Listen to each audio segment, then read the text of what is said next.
আন্তঃৰাষ্ট্ৰীয় কাৰাটে প্ৰতিযোগিতাত শিৱসাগৰৰ পিয়ানুজে লাভ কৰিছে ব্ৰঞ্জৰ পদক। গোৱাত অনুষ্ঠিত আন্তঃৰাষ্ট্ৰীয় শুটোকান কাৰাটে প্ৰতিযোগিতাত ব্ৰঞ্জৰ পদক লাভ কৰি শিৱসাগৰলৈ গৌৰৱ কঢ়িয়াই আনিছে নৱম শ্ৰেণীৰ এগৰাকী ছাত্ৰই।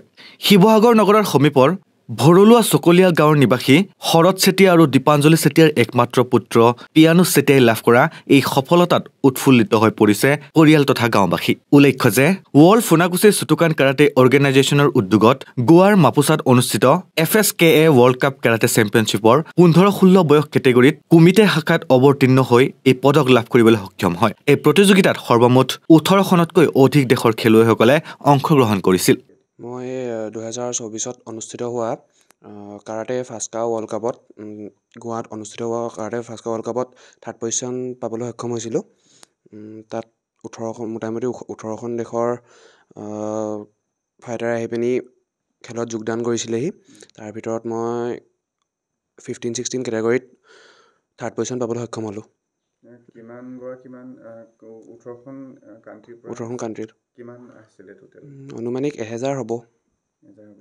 এইটো তোমাৰ চেম্পিয়নশ্বিপটো কি চেম্পিয়নশ্বিপ বুলি ক'লা? FSK karate world cup championship. তুমি কি পঢ়ি আছা? মই ক্লাছ 9ত পঢ়ি আছোঁ। বৰপাত্ৰদৌল হাইস্কুল। তুমি যিহেতু এটা ইণ্টাৰনেশ্যনেল লেভেলত গৈ পুৰস্কাৰ পালা বা কিতাপ এটা লাভ কৰিলা, কেনেকুৱা লাগিছে? বিৰাট ভাল লাগিছে।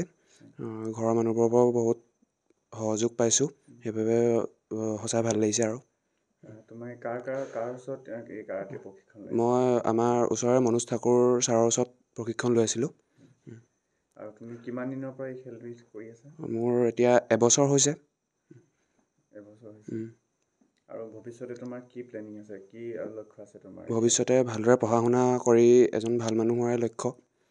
খেলৰ জৰিয়তে কেনেকৈ আগবাঢ়ি যাব? খেলৰ জৰিয়তে ভৱিষ্যতে আৰু ইয়াতকৈও ভাল ভাল খেল আছে, সেইবোৰ সকলোতে যাতে যোগদান কৰিবলৈ সুবিধা পাওঁ, সেয়াই আশা আছে।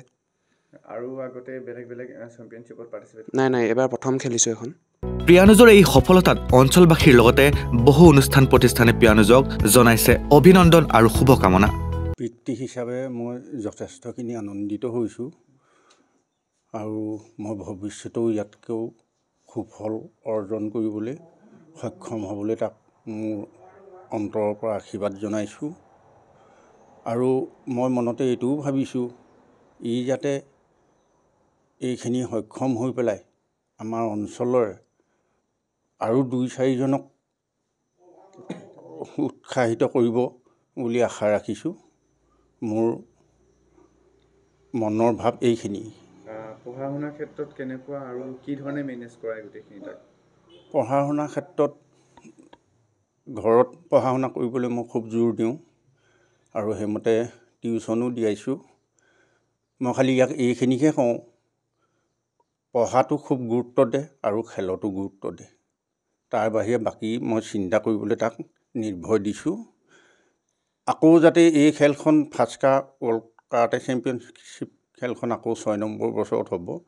এতিয়া সি জুনিয়ৰ চেম্পিয়নশ্বিপত খেলি আহিলে, আকৌ যাতে ছিনিয়ৰ চেম্পিয়নশ্বিপ খেলি ইয়াতকৈও সুনাম অৰ্জন কৰিবলৈ মই আশা ৰাখিছোঁ আৰু তাক অন্তঃকৰণে মই আশীৰ্বাদ দিছোঁ। কাৰাটে প্ৰশিক্ষক মনোজ ঠাকুৰৰ ওচৰত কাৰাটেৰ প্ৰশিক্ষণ গ্ৰহণ কৰি থকা পিয়ানুজক এই প্ৰতিযোগিতাত অভিনন্দন জনোৱাৰ লগতে অনাগত দিনত আৰু অধিক সফলতা কামনা কৰিলে প্ৰশিক্ষকগৰাকীও।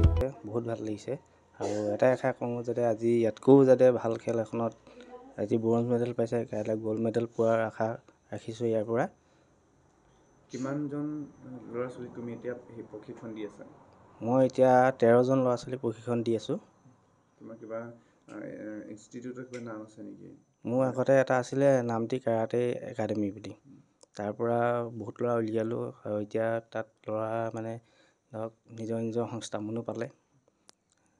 এতিয়া তাত ক্লাছটো এৰি এতিয়া ইয়াত আৰম্ভ কৰিছোঁ। নিজাববীয়াকৈ শিকাই আছোঁ।